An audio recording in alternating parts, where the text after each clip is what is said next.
sebut syarat dari Bapepti itu kan harus punya berapa? 20 kilo. Kemudian harus 100 miliar. Itu artinya Tamasya sudah memenuhi syarat itu semua ya. Untuk hal tersebut kita tidak ada masalah. Wih, keren. Saya bisa dengan PD bilang itu tidak ada isu di kita. Dan 4 bulan kan nyatanya Tamasya so far berjalan lancar-lancar aja. Alhamdulillah lancar. Anda bisa lihat sendiri ya, jadi bukan saya ngomong. Suara juga udah diem ya, 4 bulan ini kan ya biasalah. Orang Indonesia kan suka ribut ya, suka drama ya. Iya, kalau nggak ribut nggak beken gitu. Namanya manusia. Namanya manusia. Step 1 mereka maunya step 10. Iya. Belum tentu saat mereka menjalani step 2, 3, 4, 5, mentalitasnya akan bertahan di situ, Pak. Iya. Nah, jadi sahabat SB30, buat saya sih pesannya, jangan lihat endingnya. Iya. Karena proses itu yang membentuk saat kalian di atas, jiwa kalian besarnya sama apa yang kalian bangun. Sahabat entrepreneur, salam hebat luar biasa. Salam kembali. Dan selamat datang kembali di Level Up Podcast. Kali ini kita kedatangan setelah 4 bulan yang lalu. Kita buat video tentang ada apa dengan Tamasya. Yes. Dan setelah 4 bulan kemudian, saya lagi mau nagih janji hari ini. Kan beliau bilang ada progresnya. Dan kita sambut kembali CEO Tamasya, Bapak Dendi. Tepuk tangan untuk Pak Dendi. Iya. Saya panggil Bapak nggak mau karena dia lebih muda dari saya. Jadi saya panggilnya dia Mas. Ya. Mas Dendi, apa kabar? Hebat luar biasa dong. Hebat luar biasa. Iya. Alhamdulillah baik, Pak. Iya, selalu lebih baik. Kali ini keren. Nah, kita mau kulik-kulik lagi bagaimana perkembangan Tamasya sekarang, progresnya gimana. Dan kita kepo nih ya. Kita mau denger perkembangan Tamasya yang terbaru. Tapi selain satu ini. Welcome to Success Before 30 Level Up Podcast. Mas Dendi, kabarnya hebat luar biasa? Alhamdulillah hebat luar biasa. Hebat luar biasa, alhamdulillah. Nah, Mas, terakhir 4 bulan yang lalu kan kita buat video di tempat yang sama. Waktu itu Mas Dendi, kita ngobrol lebih sejam ya. Cerita bagaimana Tamasya itu prosesnya begini. Sampai terakhir Mas Dendi itu cerita terakhir kita sekarang on the track dan kasih waktu paling lambat 1 tahun atau akhir tahun 2023. Nah, setelah 4 bulan ini kan berarti Q2 ya, kuartal kedua. Q2. Kita masih kurang setengah tahun. Boleh diceritakan 4 bulan ini progresnya apa aja? Oke, Pak. Iya. Sekali lagi terima kasih, Pak. Sama-sama. Undang lagi Sama-sama. untuk memberikan progres. Iya. Long story short, dalam waktu 4 bulan, Pak, sebenarnya perkembangan Tamasya udah on the track. Wah, ini yang paling penting ya. Kalau boleh tahu sekarang nasabahnya Tamasya yang tercatat kan tempo hari itu diomong 400.000 ya. 400.000 nasabah ya kurang lebih ya, keren. Kalau boleh tahu nasabah aktif berapa? 10% itu ada? Ada, Pak. Ada ya? Nah, keren. Nah, kita mau buat video ini tujuannya kan mau memberitahu yang nasabah aktif ya. Kalau netizen julid cuman komen-komen ya tinggalkan video ini sekarang juga. Nggak ada gunanya sama kamu juga. Tapi progresnya seperti apa? Saya mau dengar gitu. Jadi gini,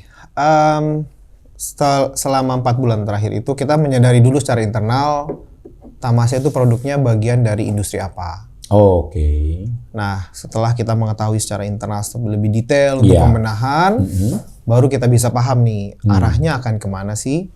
Kalau dari video yang lalu kan kita bilang kita lagi proses untuk masuk ke dalam licensing ke regulator atau badan hukum yang sesuai. Betul. Nah, tapi memang arahnya sekarang Tamasya itu bisa saya sebutkan kita bagian dari salah satu grup perbankan di Indonesia, Pak. Wah, ini yang saya suka denger ini. Perbankan. Wah, berarti Tamasya bukan cuman jual beli emas digital ya. Kedepannya kita akan ada produk-produk seperti contohnya ya, Pak ya. Iya. Gadai. Oh. Yes. Berarti nggak kalah sama perusahaan yang pemerintah punya itu dong. Insya Allah, Pak. Wih, gila. Itu kan perusahaan udah 1 abad lebih itu perusahaan. Sebelum Indonesia merdeka tuh. Bakal ada Gadai gitu. Akan ada roadmap produk sudah lagi disusun. Tagih ya guys ya. Ini CEO-nya ngomong loh ya, bukan saya loh ya. Nanti silakan kalian cek video yang lalu. Yang lalu beliau belum ngomong ini, baru hari ini beliau ngomong ini. Gadai ya. Gadai. Wah, terus apa lagi dong? Kita tetap berjalan di emas fisik. Emas fisik ya? Emas fisik dari jual beli online-nya. Lalu mungkin... Yang lalu kan kita sebut syarat dari Bapepti itu kan harus punya berapa? 20 kilo. Kemudian harus 100 miliar. 100 miliar. Itu artinya Tamasya sudah memenuhi syarat itu semua ya. Untuk hal tersebut kita tidak ada masalah. Wih, keren. Saya Itu bisa ya? dengan PD bilang itu tidak ada isu di kita. Tidak ada isu lagi. Tidak ada isu sama sekali. Bahkan, bahkan ah, pada saat ini kita berusaha memenuhi tidak hanya dalam satu regulasi tersebut. Oh. Karena kita paham kalau produk ini masuk ke dalam produk perbankan, jadi kita lagi melihat dari banyak sisi. iya, iya. Untuk apa? Iya. Untuk kemarin kan saya bilang amanahnya terhadap Iya. customer Iya. harus lebih terjaga lagi. Iya, iya, iya. Jadinya kita berusaha memenuhi semuanya. Dan setelah kita masuk ke dalam grup perbankan tersebut, saya bisa katakan dengan PD, alhamdulillah regulasi tersebut kita sedang berusaha untuk memenuhi, Pak. Oh, oke. Ini CEO-nya kalau ngomong hati-hati banget ya.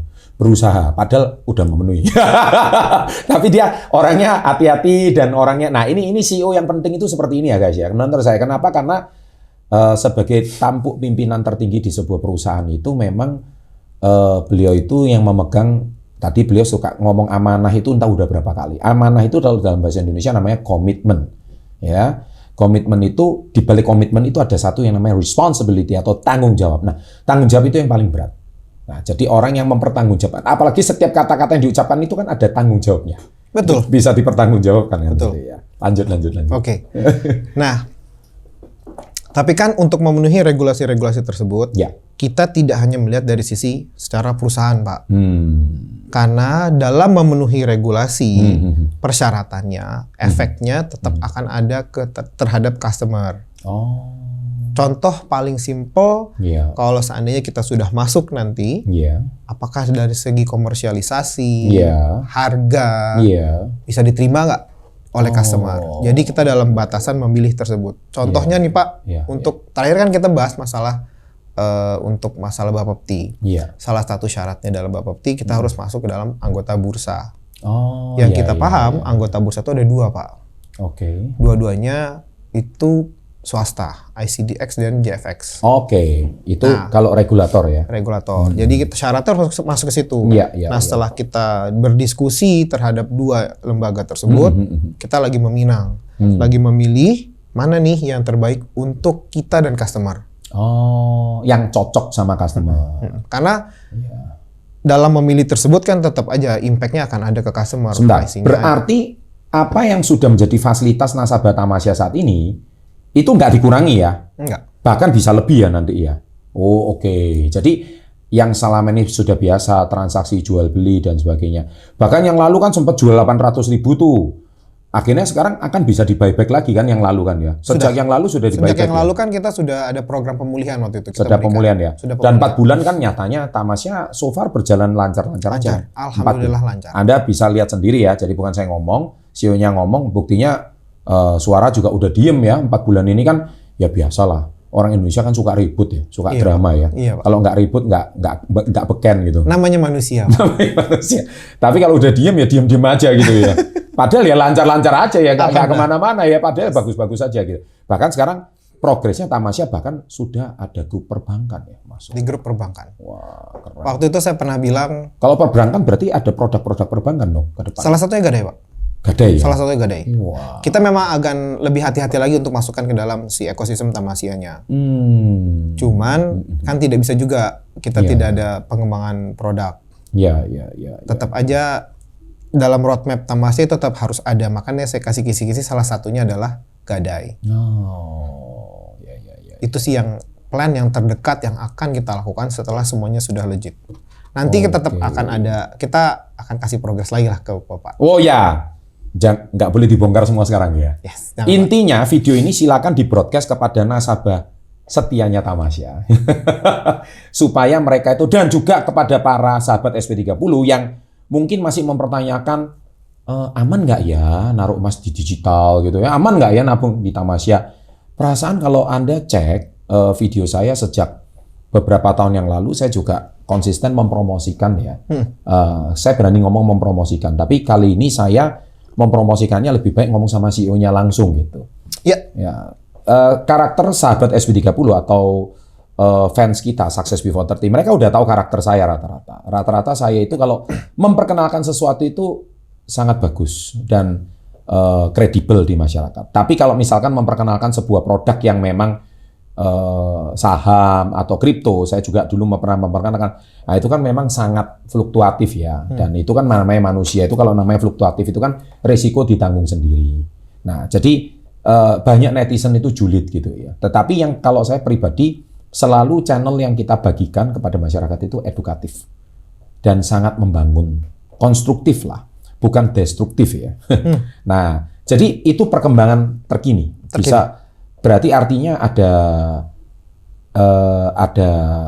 konsorsium baru mungkin yang siap mendukung Tamasya mungkin? Sudah, Pak. Sudah ada. Bisa diberikan contohnya salah satunya. Dikasih kisi-kisinya siapa itu perusahaan? Masih dirahasiakan. Masih dirahasiakan. Oh, oke, nggak apa-apa. Yang terpenting konsorsium barunya itu keren, positif gitu ya. Positif. Karena saya cuma mau bilang bahwa dari yang video sebelumnya, ya, kita tidak kemana-mana. tidak Bahkan kemana-mana. pada saat itu saya ingat janji saya untuk gimana caranya kita bisa lebih amanah lagi. Salah satunya dengan kita tahu kita tidak bisa berdiri sendiri. Ya. Untuk kepentingan customer, Ya. kita cari Pak partner baru, sahabat baru untuk membantu Tamasya lebih besar. Wah, keren. Dan alhamdulillah saya sudah bisa bilang bahwa itu sudah ada. Wah, keren. Sudah terjadi kerjasama? Sudah Pak. Dan beliau sudah sebagai salah satu istilahnya pemodal lah atau investor besarnya Tamasya. Itu sudah ada ya. Sudah. Ini penting ya guys. Jadi gini ya, banyak orang itu ini kalau dari opini saya ya, ini supaya sahabat SP30 juga lebih cerdas. Kita kan anak-anak muda sekarang itu kan pinter ya bikin online ya, pinter bikin digital ya. Contoh kayak Nadiem Makarim, Menteri Pendidikan kita sekarang. Itu kan awalnya tahun 2011 kan dia pitching. Waktu itu saya masih ingat itu jurinya Hillary Clinton waktu itu di Bali untuk pitching. Ya, itu 2011 masih ada track recordnya. Dan dia itu kan memberikan sebuah ide tentang sebuah aplikasi. Itu Gojek, waktu itu masih dipresentasikan. Dan dia cuma minta raise fund, dana itu cuma 500 juta 2011. Dan di-approve. Anda bisa bayangkan berapa tahun kemudian kapitalisasi Gojek itu berapa. Tapi sekali lagi, anak muda cuma punya ide, tapi mereka nggak punya pemodal. Gitu ya. Jadi pemodal besar. Idenya ini luar biasa. Dan itu anak muda ini kan paling jago dalam masalah disrupsi. Mengerti ini apa kalau terjadi dunia sekarang itu seperti ya. Kayak Mas Dendi sekarang lah. Memang kan background-nya di dunia digital juga paham gitu. Track record-nya kan jelas. Nah, sedangkan anak-anak muda ini masalahnya butuh satu grup. Nah, masalahnya pemodal ini kan kalau saya mau ngomong to the point gaptek biasanya. Tapi mereka punya duit yang nggak seri lah bahasanya gitu. Mereka grup kuat, grup besar, tapi mereka itu juga tahu kalau mereka nggak segera terjun ke dunia digital, mereka juga akan kena disrupsi. Itulah sebab mereka berkolaborasi sama anak-anak muda. Tapi mereka grup besar, yang mungkin muncul di media juga kagak gitu ya. Tapi gedungnya di Pacific Place, dan gedungnya di Jakarta Selatan ada, asetnya di mana-mana. Dan mereka tuh punya aset mungkin bisa jadi puluhan triliun rupiah, sampai mungkin bisa 100 triliun rupiah. Mereka orang-orang kuat. Tetapi mereka belum paham dunia digitalisasi ini. Dan ini sering terjadi bukan cuma di Indonesia, tapi di seluruh dunia.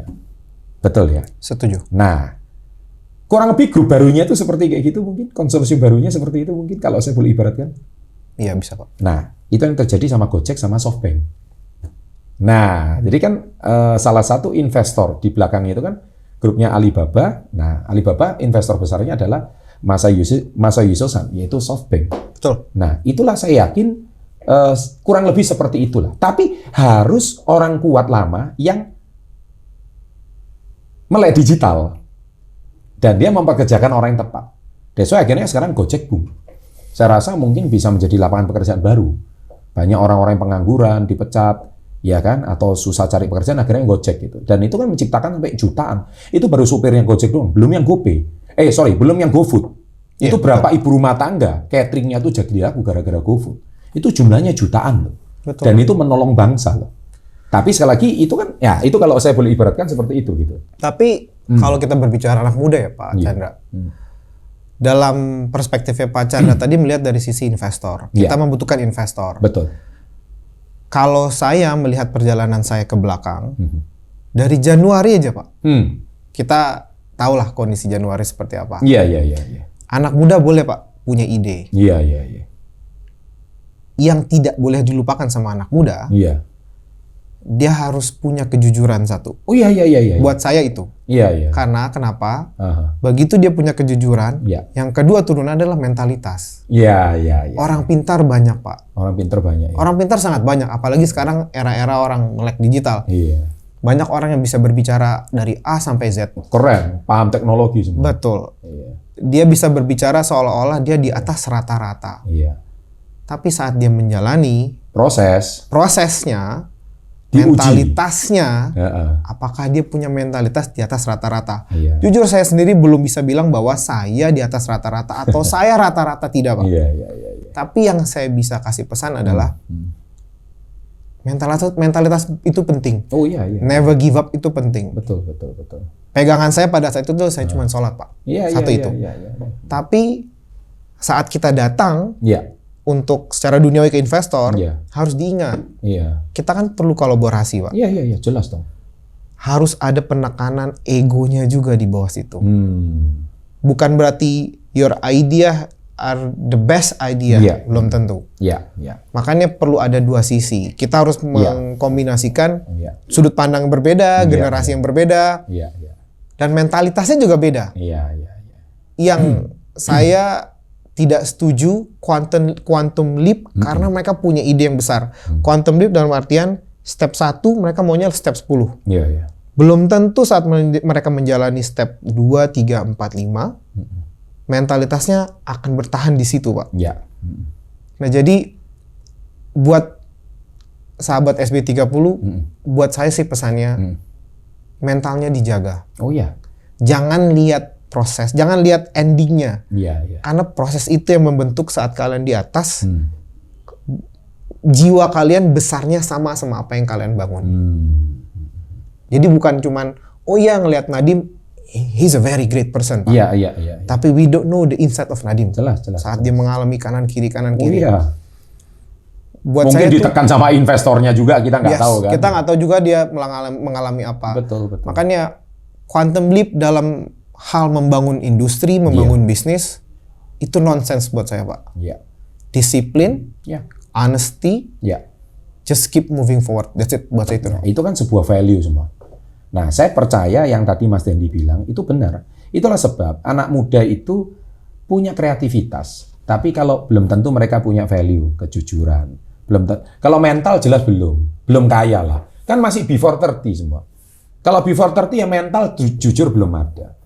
Kecuali dia memang lahir dari generasi pertama dan memang dari bawah itu udah susah. Itu kan sekarang banyak terjadi di CEO di orang kelahiran India kan, dia itu terbiasa susah di India.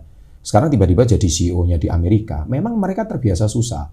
Tapi sekali lagi, itulah sebab kenapa tentara, ini kalau kita bicara tentara mental ya, kenapa jenderal itu umurnya harus di atas 50? Pernahkah dengar jenderal itu umurnya 30? Nggak mungkin.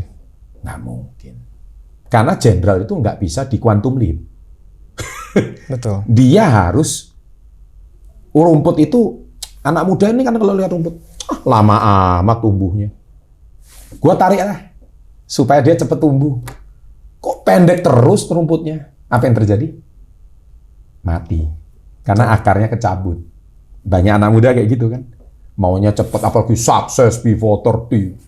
Nggak sabaran mau cepet sukses. Padahal kalau nggak ngerti kata sukses before 30, jangan komplain dulu. Ini kan sukses itu kan artinya bukan rich. Betul. Agree.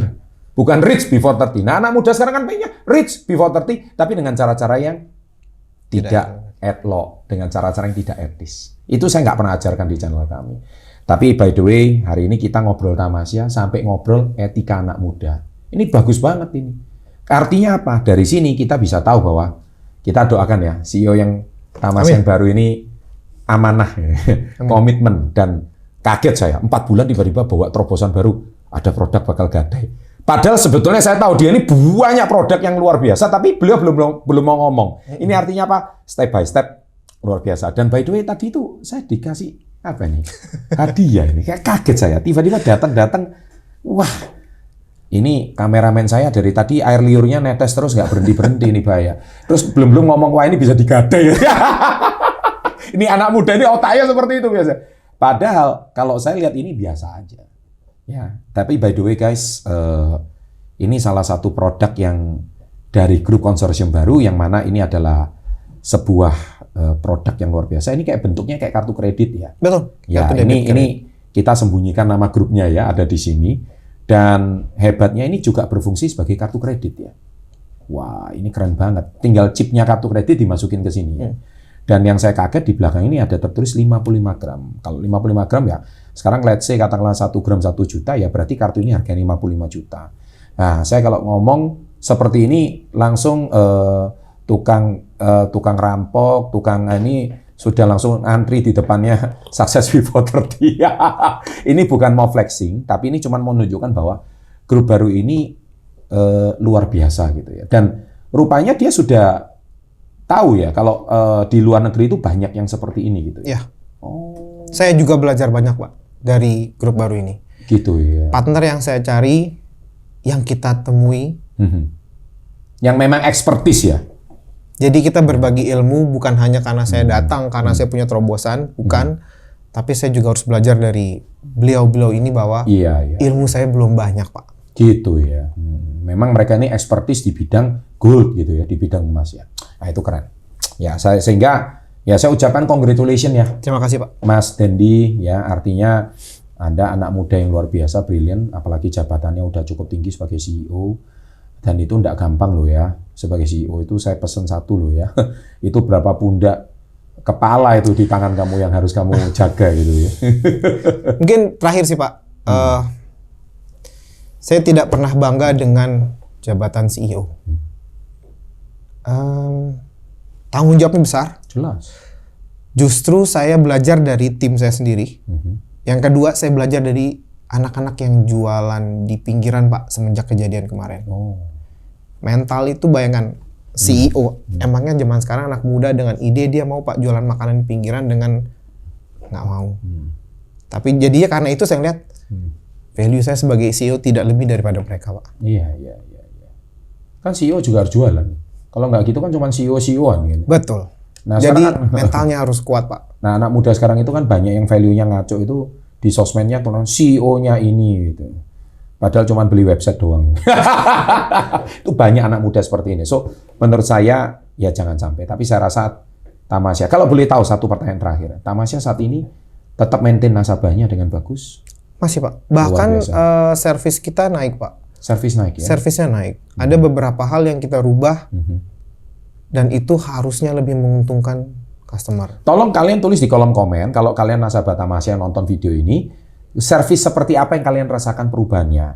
Dan itu kalau kalian jujur, honestly, nanti saya akan baca di kolom komen, dibaca juga sama CEO-nya.